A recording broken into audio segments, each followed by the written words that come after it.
Salutare tuturor, eu sunt Rafael și bine ați venit la primul meu video. Deja cred că e a 20-a oară când filmez. Doamne, sper de data asta să fie bine.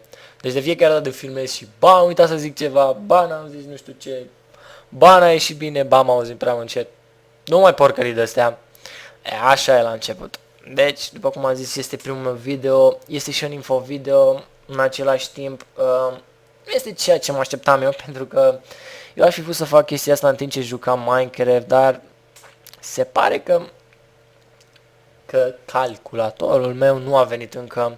O să vină undeva sâmbătă, duminică, e o întreagă poveste care o să vă explic în următorul video când mă și joc, pentru că acum n-are rost să vorbesc deja jumătate de oră sau chestii de astea. Acum doar mă prezint, sunt Rafael, am 17 ani și tocmai mi-am deschis un canal de YouTube. Wow, n-am crezut niciodată că voi face asta.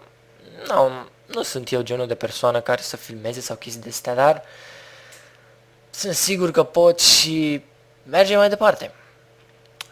Vreau să vă spun să nu aveți mari așteptări din partea mea, pentru că e primul video care îl filmez în viața mea. Vă gândiți și voi cât experiență am eu cu YouTube-ul dacă e primul meu video. Adică pur și simplu când am apăsat butonul să filmez mi-au dispărut toate ideile din cap, nu mai aveam nicio idee. Așa e la început. N-am nici cel mai bun microfon, după cum puteți vedea. Calitatea audio, adică calitatea vocii mele nu e chiar cea mai bună. Cred că e deja un pic, auzit deja un pic robotizat sau ceva gen, e din cauza microfonului, dar să sperăm că pe parcurs îl voi schimba. Vreau să mulțumesc tuturor celor care ați dat subscribe până acum. Este uimitor cum cineva poate să dea subscribe chiar dacă n-are, adică mi-ați dat subscribe și n-aveam niciun video și vreau să vă mulțumesc.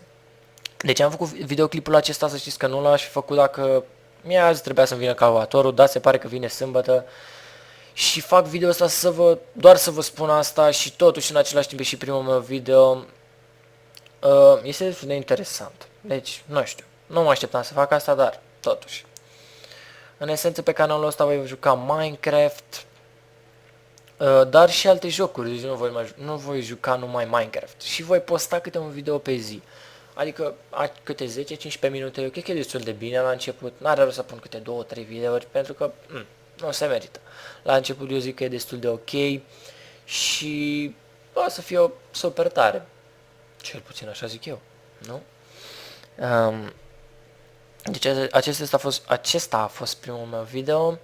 Sper că înțelegeți și că puteți să așteptați până săptămâna viitoare, unde voi începe direct un video de Minecraft. Va fi undeva duminică.